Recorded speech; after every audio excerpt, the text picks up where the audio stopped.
നമസ്കാരം. സകലമാന കേരളത്തിലേക്ക് സ്വാഗതം. ആദ്യ പ്രധാന വാർത്തകൾ.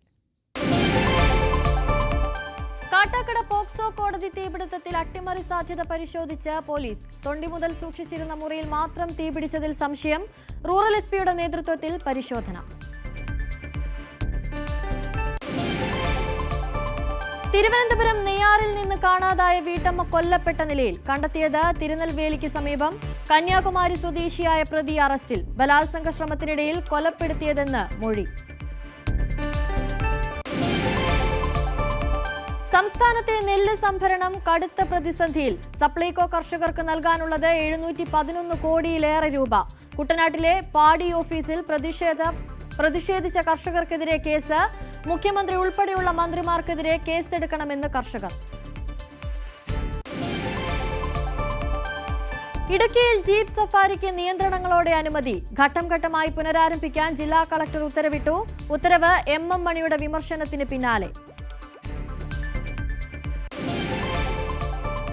പുലിഭീതി ഒഴിയാതെ കോഴിക്കോട് കൂടരഞ്ഞി പൂവാറൻതോട് ഗ്രാമം. പുലി സാന്നിധ്യം സ്ഥിരീകരിച്ചിട്ട് മാസങ്ങൾ പിന്നിട്ടിട്ടും പിടികൂടാനായില്ല.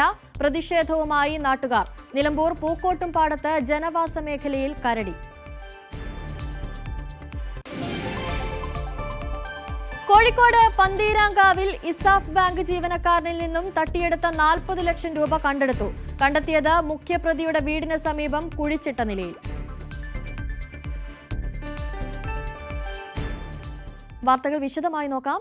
സംസ്ഥാനത്തെ നെല്ല് സംഭരണം കടുത്ത പ്രതിസന്ധിയിൽ. സപ്ലൈകോ കർഷകർക്ക് നൽകാനുള്ളത് 711 കോടിയിലേറെ രൂപയെന്ന് രേഖകൾ വ്യക്തമാക്കുന്നു.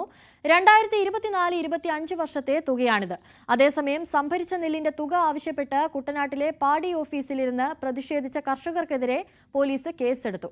നെല്ലിന്റെ തുക വകമാറ്റി ചിലവഴിച്ച് മുഖ്യമന്ത്രി ഉൾപ്പെടെയുള്ള മന്ത്രിമാർക്കെതിരെ കേസെടുക്കണമെന്നാവശ്യപ്പെട്ട് കർഷകരും പോലീസിൽ പരാതി നൽകി.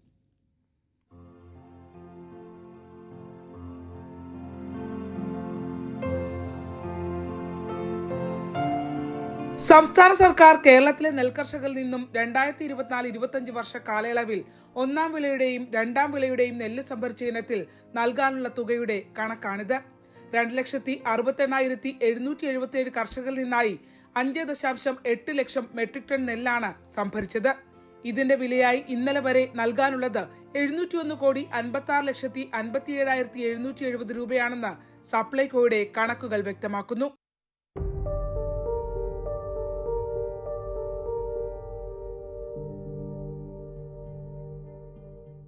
3 മുതൽ 4 മാസം വരെ പെൻഡിംഗ് ആയിട്ടുള്ള ആൾക്കാരുണ്ട്. പുഞ്ചകൃഷിയുടെ കഴിഞ്ഞ പുഞ്ചകൃഷിയുടെ മാർച്ച് മാസത്തിൽ കൊയ്ത നെല്ലിന്റെയാണ് പ്രധാനമായിട്ടും കിട്ടാനുള്ളത്. ഒരു കൃഷി കഴിഞ്ഞ് രണ്ടാം കൃഷി പകുതിയായി. ഒരു കൃഷി മാത്രം ചെയ്യുന്ന മേഖലയിൽ അടുത്ത പുഞ്ചയ്ക്കുള്ള മുന്നൊരുക്കങ്ങൾ തുടങ്ങിയിരിക്കുകയാണ്. സർക്കാർ ലേല നടപടികളിലേക്ക് വരെ മുന്നോട്ട് പോയിരിക്കുക. കഴിഞ്ഞ വർഷം ഈ സമയം മുതൽ ഞങ്ങൾ ചിലവാക്കിയ പൈസയും ഞങ്ങളുടെ അധ്വാനത്തിന്റെ കൂലിയും എല്ലാം കൂടിയാണ്. ഒരു വർഷത്തെ ഞങ്ങളുടെ മുഴുവൻ അധ്വാനത്തിന്റെയും ഞങ്ങളുടെ സ്വത്തിന്റെയും ആകെ തുകയാണ് സർക്കാർ ഞങ്ങളുടെ നിന്ന് എടുത്തുകൊണ്ട് പോയ നെല്ല്. അതിന്റെ വില കിട്ടാതെ ഞങ്ങൾക്ക് മുന്നോട്ട് ജീവിക്കാൻ പറ്റില്ല. കുട്ടനാട്ടിൽ രണ്ടാം കൃഷി പാതിഘട്ടം പിന്നിട്ടിരിക്കുകയാണ്. പുഞ്ചകൃഷി തുടങ്ങുന്നതിനുള്ള പമ്പിംഗ് ലേല നടപടികൾ ആരംഭിക്കുകയാണ്. ഈ ഘട്ടത്തിൽ കടുത്ത സാമ്പത്തിക പ്രതിസന്ധിയിലൂടെയാണ് കർഷകർ കടന്നു പോകുന്നത്. രണ്ടാം കൃഷിയുടെ പാതി വഴി പിന്നിട്ടു. പലരും രണ്ടാം കൃഷി ഉപേക്ഷിച്ചു. ഇനിയുള്ളത് പുഞ്ചകൃഷിയാണ്. ഒന്നാം വിള എന്ന് പറയുന്ന ആ ഒരു വലിയ കൃഷിയാണ്. അതിലാണ് ഏറ്റവും കൂടുതൽ കർഷകർ ഉണ്ടാകുന്നത്. ആ കൃഷിയുടെ ലേല നടപടികൾ ആരംഭിക്കേണ്ട സമയമാണ്. അപ്പോഴും ഞങ്ങളുടെ പണം കിട്ടാത്ത കാരണം പുഞ്ചകൃഷിയിലേക്ക് പോകണമെന്ന് പോലും ആളുകൾക്ക് സംശയമാണ്. പലരും കൃഷി ഉപേക്ഷിക്കാനായിട്ട് പാടശേഖരങ്ങൾ മൊത്തത്തിൽ തീരുമാനമെടുക്കുക. നെൽവിലക്കായി മങ്കൊമ്പ് പാടി മാർക്കറ്റിംഗ് ഓഫീസിൽ നിവേദനം നൽകാനായി എത്തിയ കർഷകർക്ക് മുന്നിൽ നിന്ന് 3 പാടി ഓഫീസർമാരും ബോധപൂർവം ഒഴിഞ്ഞു നിന്നതായി കർഷകർ ആരോപിക്കുന്നു. ഇതിനെതിരെ അവിടെ എത്തിയ കർഷകർ ഓഫീസിൽ കുത്തിയിരുന്ന് പ്രതിഷേധിച്ച കർഷകർക്കെതിരെ പുളിങ്കുന്ന് പോലീസ് കേസെടുത്തു.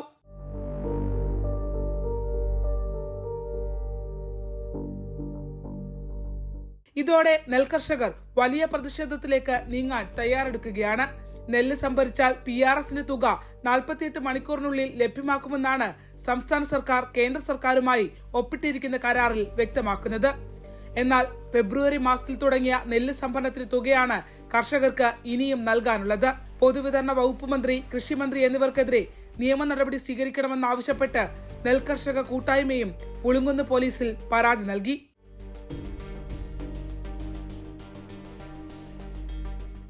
സംഭരിച്ച നെല്ലിന്റെ പണം ആവശ്യപ്പെട്ടുകൊണ്ട് പാടി ഓഫീസിലെത്തിയ കർഷകർക്ക് മേൽ പോലീസ് കേസെടുത്തിരിക്കുകയാണ്. എന്നാൽ സംഭരിച്ച നെല്ലിന് തുക നൽകാതെ വഞ്ചിച്ചുകൊണ്ടിരിക്കുന്ന മുഖ്യമന്ത്രി ഉൾപ്പെടെയുള്ള വിവിധ വകുപ്പ് മന്ത്രിമാർക്കെതിരെ കർഷകർ പരാതി നൽകിയിട്ടുണ്ട്. അതിന്മേൽ പുളിങ്കുന്ന് പോലീസ് എന്ത് നടപടി സ്വീകരിക്കുമെന്നത് വേണം കാത്തിരുന്നു കാണാൻ. ക്യാമറമാൻ പ്രശാന്ത് മംഗലശ്ശേരിക്കൊപ്പം പുളിങ്കുന്ന് നിന്നും ശരണ്യ സ്നേഹജൻ, ന്യൂസ് 18. കാട്ടാക്കട പോക്സോ കോടതി തീപിടുത്തത്തിൽ അട്ടിമറി സാധ്യത സംശയിച്ച് പോലീസ്. തൊണ്ടി മുതൽ സൂക്ഷിച്ചിരുന്ന മുറിയിൽ മാത്രം തീപിടിച്ചതിനാലാണ് സംശയം. തൊണ്ടി മുതലും ഫയലുകളും കത്തി നശിച്ചു.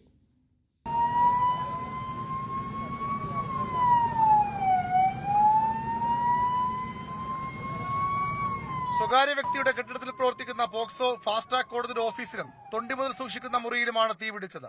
ഇന്നലെ രാത്രി 9 മണിയോടെയായിരുന്നു തീപിടുത്തം. 9 മണിയോടുകൂടി പുക പോകുന്നത് കണ്ടു. അങ്ങനെ അടുത്തുള്ള ആൾ വന്ന് വീട്ടിൽ വന്ന് പറഞ്ഞു ഇങ്ങനെ പുക പോകുന്നു വന്നു. വന്ന് നോക്കിയപ്പോൾ ഇവിടെയാണ് പുക. അങ്ങനെ ഫയർഫോഴ്സിനെ അറിയിച്ചു, പോലീസിനെ അറിയിച്ചു. ഫയർഫോഴ്സ് ഒരു 15 മിനിറ്റ് കഴിഞ്ഞപ്പോൾ ഫയർഫോഴ്സ് വന്നു. ഫയർഫോഴ്സ് വന്നിട്ട് അവർ ഷട്ടറിന്റെ ലോക്ക് കട്ട് ചെയ്ത് ഷട്ടർ പൊക്കി അകത്ത് കയറി ഫയർ എക്സ്റ്റിംഗ്വിഷർ വെച്ച് അണയ്ക്കുകയായിരുന്നു. അത് പുക പുറത്തു പോകുന്നതിലേക്ക് വേണ്ടി ഈ ടഫൻ ഗ്ലാസ് പൊട്ടിക്കുകയായിരുന്നു. റൂറൽ എസ് പിയുടെ നേതൃത്വത്തിൽ ഉദ്യോഗസ്ഥർ അപകട സ്ഥലത്ത് പരിശോധന നടത്തി. ഫോറൻസിക് ഉദ്യോഗസ്ഥരും ഇലക്ട്രിക്കൽ ഇൻസ്പെക്ടറേറ്റ് ഉദ്യോഗസ്ഥരും തെളിവുകൾ ശേഖരിച്ചു. കാട്ടാക്കട പോക്സോ കോടതിയിലെ ഫയൽ ആൻഡ് തൊണ്ടി റൂമിലെ ഒരു തീപിടുത്തമുണ്ടായിരുന്നു. അത് സംബന്ധിച്ച് കാട്ടാക്കട പോലീസ് സ്റ്റേഷനിൽ കേസ് രജിസ്റ്റർ ചെയ്തിട്ടുണ്ട്. സംഭവ സ്ഥലം ഇന്നലെ രാത്രിയോട് തന്നെ പോലീസ് ഗാർഡിലായിരുന്നു. എല്ലാ കാര്യങ്ങളും വിശദമായി പരിശോധിച്ചതിന് ശേഷം എന്തെങ്കിലും ഫൗൾ പ്ലേ ഉണ്ടെങ്കിൽ അതിനനുസരിച്ച് നടപടിയെടുക്കുന്നതായിരിക്കും. അപ്പോൾ അതിന്റെ അകത്ത് മാത്രമേ കത്തിയിട്ടുള്ളതായിട്ടാണ് ഇപ്പോൾ പ്രാഥമികമായിട്ട് മനസ്സിലായിട്ടുള്ളത്. കുറച്ച് ഫയലുകൾ കത്തിയിട്ടുണ്ട്, കുറച്ച് തൊണ്ടികൾ മുതലുകളും കത്തിയതായിട്ട് കാണുന്നുണ്ട്. ഷോർട്ട് സർക്യൂട്ടാണോ അപകട കാരണമെന്നും പരിശോധിക്കുന്നുണ്ട്. തൊണ്ടി മുതലുകളായി സൂക്ഷിച്ചിട്ടുള്ള മൊബൈൽ ഫോണുകളടക്കം കത്തി നശിച്ചു. മൊബൈൽ ഫോണുകൾ പൊട്ടിത്തെറിച്ചുണ്ടായ അപകടമാണെന്ന സംശയം ആദ്യഘട്ടത്തിലുണ്ടായിരുന്നു. ന്യൂസ് 18 തിരുവനന്തപുരം. പാലക്കാട് നെല്ലിയാമ്പതിയിൽ കാട്ടുപോത്തുകൾ ഏറ്റുമുട്ടി. ആനമട പെരിയചോല ഭാഗത്ത് കഴിഞ്ഞ ദിവസമാണ് കാട്ടുപോത്തുകൾ കൊമ്പ് കോർത്തത്. ട്രക്കിങ്ങിന് പോയ വിനോദസഞ്ചാരികൾ പകർത്തിയതാണ് ദൃശ്യം.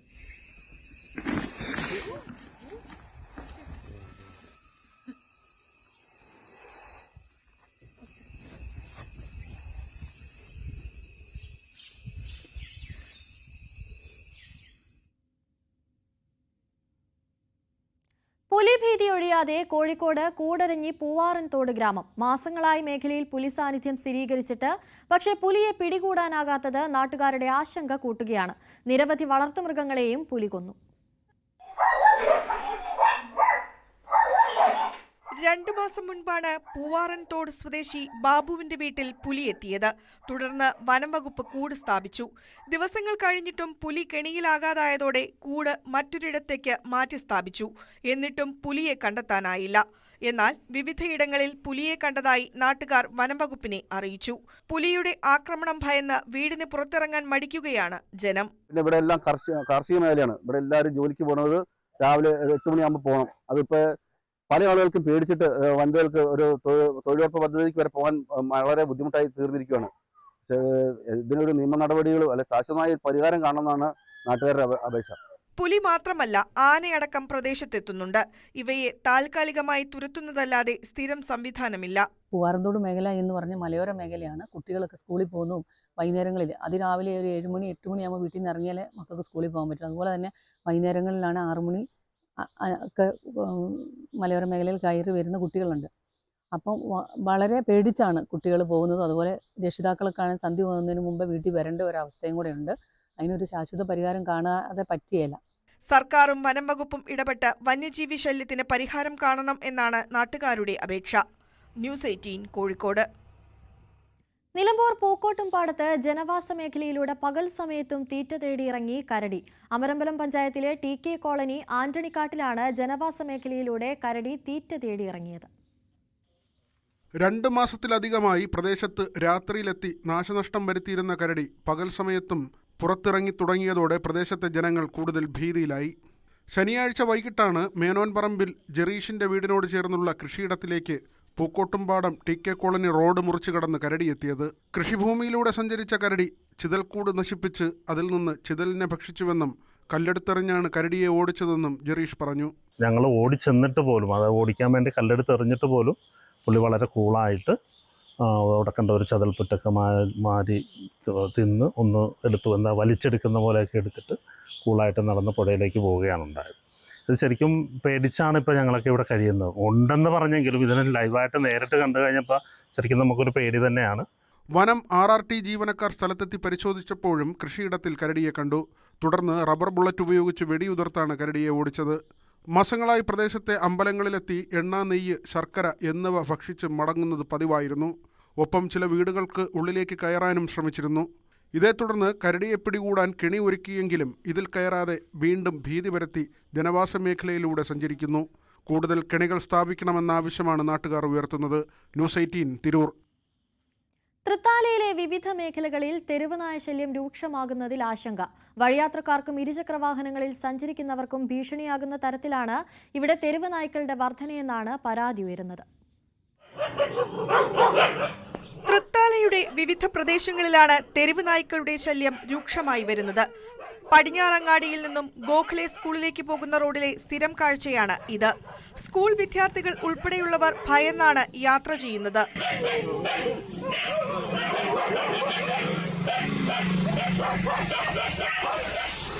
വളർത്തുനായ്ക്കളെയും മറ്റ് മൃഗങ്ങളെയും തെരുവുനായ ആക്രമിക്കുന്നതും പതിവാണെന്നാണ് പരാതി ഉയരുന്നത്. തെരുവുനായ്ക്കൾ ശല്യമായി മാറിയതോടെ പ്രഭാത സവാരിക്ക് ഇറങ്ങാനും ആളുകൾ മടിക്കുകയാണ്. ഇരുചക്ര വാഹനങ്ങളുടെ മുന്നിൽ നായ്ക്കൾ ചാടി അപകടവും നിത്യസംഭവമാണ്. അലക്ഷ്യമായുള്ള മാലിന്യം തള്ളൽ തെരുവുനായ ശല്യം രൂക്ഷമാക്കുന്നുണ്ട്. ABC പ്രോഗ്രാം കാര്യക്ഷമമായി നടപ്പാക്കുക എന്നതാണ് പോംവഴിയെന്നിരിക്കെ അധികൃതർ നടപടി സ്വീകരിക്കുന്നില്ലെന്നാണ് പരാതി. ന്യൂസ് 18 പട്ടാമ്പി. ദിവസങ്ങളുടെ അനിശ്ചിതത്വത്തിന് ശേഷം ഇടുക്കിയിൽ ജീപ്പ് സഫാരിക്ക് നിയന്ത്രണങ്ങളോടെ അനുമതി നൽകി. ജീപ്പ് സഫാരി ഘട്ടം ഘട്ടമായി പുനരാരംഭിക്കാൻ ജില്ലാ കളക്ടർ ഉത്തരവിട്ടു. അപകടങ്ങൾ തുടർച്ചയായതോടെയാണ് ഈ മാസം 5-ന് ജീപ്പ് സഫാരി നിരോധിച്ചത്.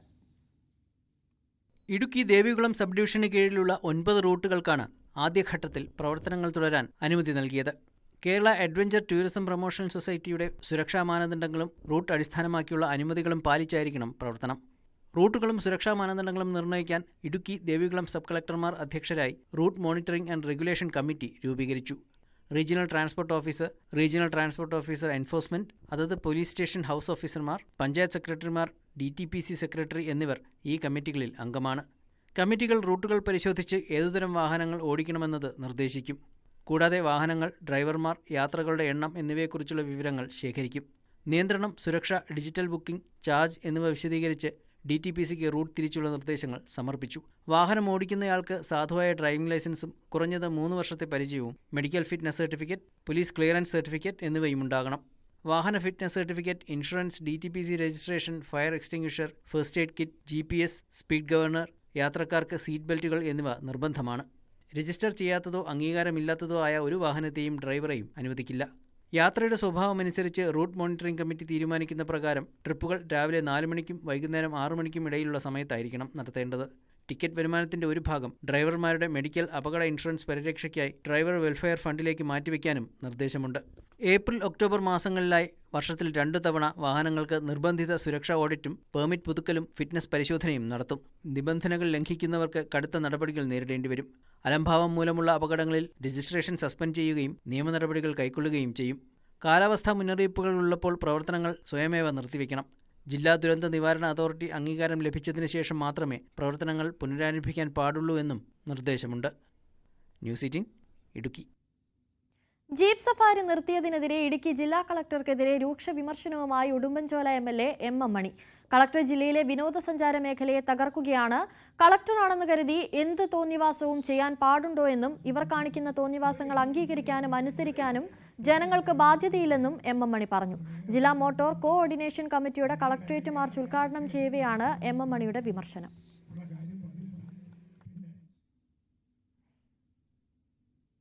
കോഴിക്കോട് പന്തീരാങ്കാവിൽ ഇസാഫ് ബാങ്ക് ജീവനക്കാരനിൽ നിന്നും തട്ടിയെടുത്ത 40 ലക്ഷം രൂപ കണ്ടെടുത്തു.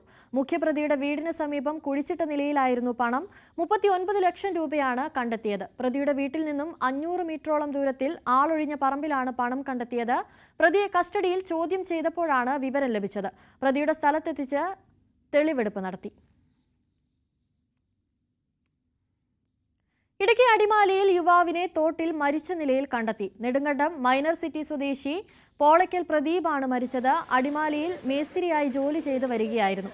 കാൽവഴുതി വീണതാകാമെന്നാണ് നിഗമനം. തോട്ടിൽ കമിഴ്ന്നു കിടക്കുന്ന നിലയിലായിരുന്നു മൃതദേഹം. അടിമാലി പോലീസ് അന്വേഷണം ആരംഭിച്ചു.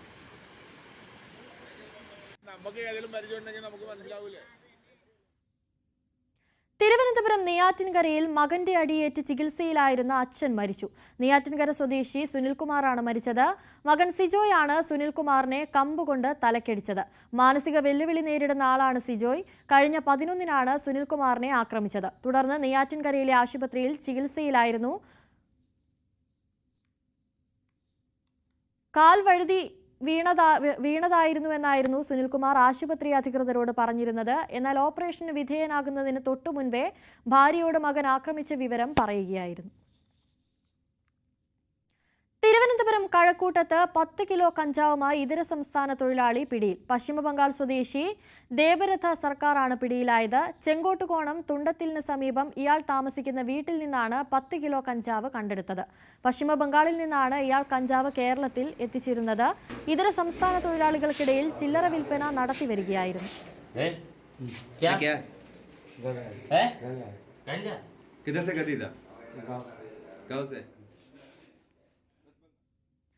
കൊച്ചി പനങ്ങാട് മിനി വാൻ നിയന്ത്രണം വിട്ട് മറിഞ്ഞു. ഡ്രൈവർക്ക് നിസ്സാര പരിക്ക് പറ്റി. ബേക്കറി ഉൽപ്പന്നങ്ങളുമായി പോയ വാനാണ് അപകടത്തിൽപ്പെട്ടത്.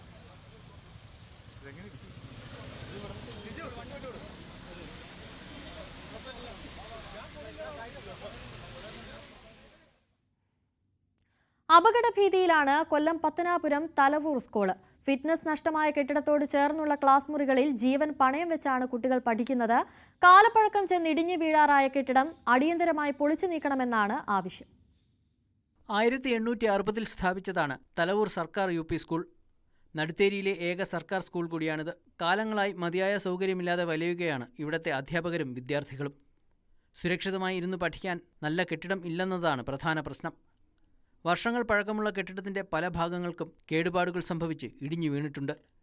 ചെങ്കല്ലിൽ നിർമ്മിച്ച കെട്ടിടത്തിന്റെ ഭിത്തിയിൽ വിള്ളൽ വീണു. പുറമേയുള്ള സിമന്റ് പൂശിയ ഭാഗങ്ങളും അടർന്നു. ക്ലാസ് മുറിയിൽ ജനാലകളുടെ ഭാഗങ്ങൾക്കും വാതിലുകൾക്കും കേടുപാടുകൾ സംഭവിച്ചിട്ടുണ്ട്. ബോർഡിനോട് ചേർന്നുള്ള ഭിത്തിയിലും സ്ഥിതി അതുതന്നെ. ഓടുപാകിയ മേൽക്കൂരയുടെ പല ഭാഗങ്ങളിലും ചോർച്ചയുണ്ട്. 10 വർഷങ്ങളായിട്ടുള്ള സ്കൂളിന്റെ ബുദ്ധിമുട്ടുകൾ ചൂണ്ടിക്കാട്ടി സ്ഥലം MLA കൂടിയായ KB ഗണേഷ് കുമാറിനെ പരാതി ധരിപ്പിച്ചതിന്റെ അടിസ്ഥാനത്തിൽ മന്ത്രി സ്കൂൾ സന്ദർശിച്ചു. 6 മാസങ്ങൾക്ക് മുമ്പ് തലവൂർ ഗ്രാമപഞ്ചായത്ത് പ്രസിഡന്റും വാർഡ് മെമ്പറും സ്കൂൾ PTA പ്രസിഡന്റും അടങ്ങുന്ന സംഘം വിദ്യാഭ്യാസ മന്ത്രിയെ നേരിട്ട് കണ്ട് പരാതി നൽകിയിരുന്നു. ഞങ്ങൾ കഴിഞ്ഞ ഒരു 4-4.5 വർഷം മുതൽ ഇതിന് ഞാൻ പഞ്ചായത്ത് മെമ്പർ ആയതിനു ശേഷം പോകേണ്ടിവരെയൊക്കെ പോയി കാണുകയും ഏറ്റവും അവസാനം വിദ്യാഭ്യാസ മന്ത്രിക്ക് ഇതിൻ്റെ നിലവിലെ അവസ്ഥ കാണിച്ചുകൊണ്ട് ഞാനും തലവൂർ ഗ്രാമപഞ്ചായത്തിലെ പ്രസിഡന്റും ഉൾപ്പെടുന്ന സംഘം പോയിട്ട് 6 മാസത്തിന് മുമ്പ് പോയി. അതിൻ്റെ ഏകദേശം അന്നേരം വിദ്യാഭ്യാസ മന്ത്രി ഏകദേശം ഉറപ്പ് തന്ന ഒരു സംഭവമാണ് ഈ സ്കൂൾ. പക്ഷെ എന്തുകൊണ്ടെന്നറിയില്ല ഇതുവരെ അത് അടുത്ത അധ്യയന വർഷം തുടങ്ങി 180ഓളം കുട്ടികൾ ഇപ്പോൾ പഠിക്കുന്നുണ്ട്. LKG മുതൽ 7ാം ക്ലാസ് വരെ 180ഓളം കുട്ടികൾ പഠിക്കുന്ന ഒരു സ്കൂളിൻ്റെ അവസ്ഥ ഇത്ര ശോചനീയമെന്ന് സത്യത്തിൽ ഒരു വാർഡ് മെമ്പർ എന്ന നിലയിൽ ഇത് പറയുന്നതിന് തന്നെ എനിക്ക് സത്യത്തിലൊരു ഇതുണ്ട്. സ്കൂളിന്റെ ഓഫീസിനോട് ചേർന്നുള്ള പ്രധാന കെട്ടിടത്തിന്റെ ഫിറ്റ്നസ് റദ്ദാക്കിയിട്ട് കാലങ്ങളായി. ഇതിനോട് ചേർന്നുള്ള കെട്ടിടത്തിലാണ് ക്ലാസ് മുറികൾ പ്രവർത്തിക്കുന്നത്. 175 വർഷത്തെ പാരമ്പര്യം പഴക്കമുള്ള ഈ സ്കൂളിന്റെ നിലവിലെ ഭൗതിക സാഹചര്യങ്ങളിലെ അപര്യാപ്തതകളാണ് ഞങ്ങളെ അലട്ടുന്ന ഏറ്റവും വലിയ പ്രശ്നം. 170ഓളം കുട്ടികൾ ഇപ്പോഴും ഇവിടെ വിദ്യാഭ്യാസം ചെയ്യുന്നുണ്ട്.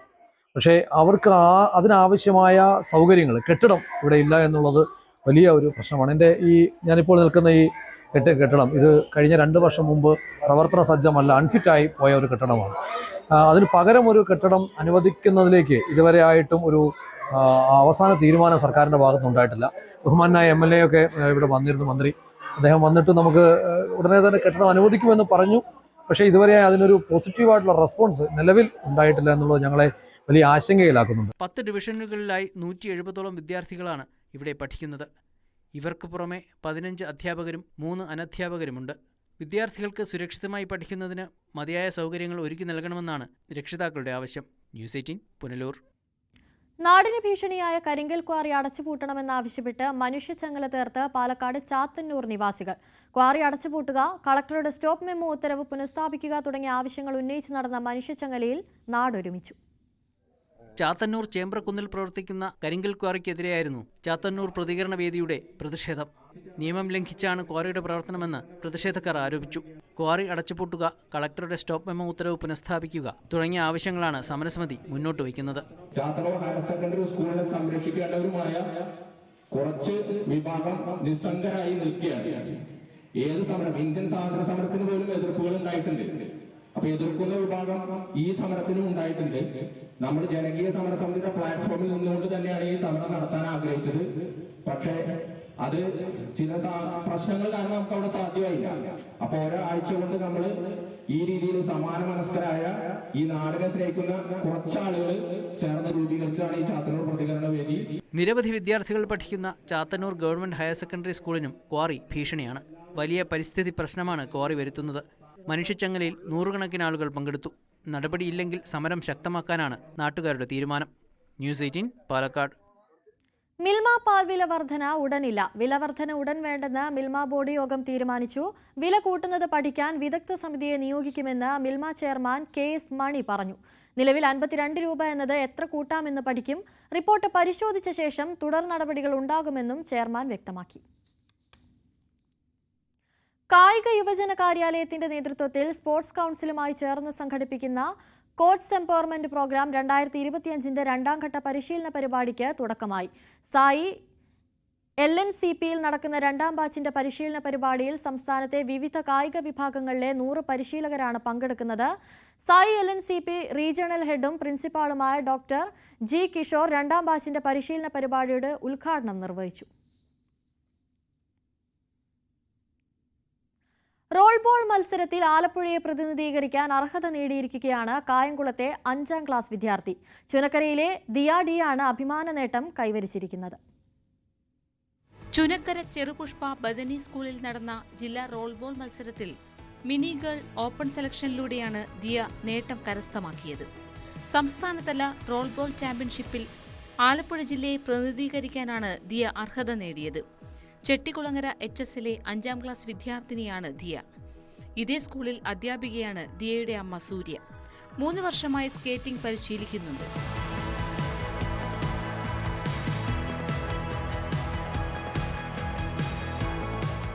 അക്ഷയഗുരു ഇൻസ്റ്റിറ്റ്യൂട്ടിൽ 4 വർഷം കൊണ്ട് അമർജിത് സാറിന്റെ കീഴിൽ ഞാൻ റോൾ ബോൾ പഠിക്കുന്നു. ജില്ലാ റോൾ ബോൾ ചാമ്പ്യൻഷിപ്പിൽ എനിക്ക് സെലക്ഷൻ കിട്ടി. അതിൽ എനിക്ക് അതിയായ സന്തോഷമുണ്ട്. ക്ലാസിക്കൽ ഡാൻസും കളരിപ്പയറ്റുമെല്ലാം ദിയ പരിശീലിക്കുന്നു. ഈ വർഷത്തെ LSS സ്കോളർഷിപ്പ് വിജയി കൂടിയാണ് ദിയ. കായിക രംഗത്ത് ഇനിയും നേട്ടങ്ങൾ ലക്ഷ്യം വെച്ചാണ് മുന്നേറ്റം. ന്യൂസ് 18 കായംകുളം. കരുനാഗപ്പള്ളി ക്ലാപ്പന അക്ഷരപുര ഗ്രന്ഥശാല വാർഷികവും അവാർഡ് വിതരണവും കൊല്ലം ജില്ലാ പഞ്ചായത്ത് പ്രസിഡന്റ് PK ഗോപൻ ഉദ്ഘാടനം ചെയ്തു. Taluk library council secretary V Vijayakumar വായനോത്സവം അവാർഡുകൾ വിതരണം ചെയ്തു. കൊല്ലം ജില്ലാ library council president KV Muralikrishnan മുഖ്യപ്രഭാഷണം നടത്തി. O മിനിമോൾ, സുരേഷ് താനുവേലി, ക്ലാപ്പന സുരേഷ്, PJ കുഞ്ഞിച്ചന്തു തുടങ്ങിയവർ സംസാരിച്ചു. തുടർന്ന് നൃത്തഗാന സന്ധ്യ അവതരണവും നടന്നു.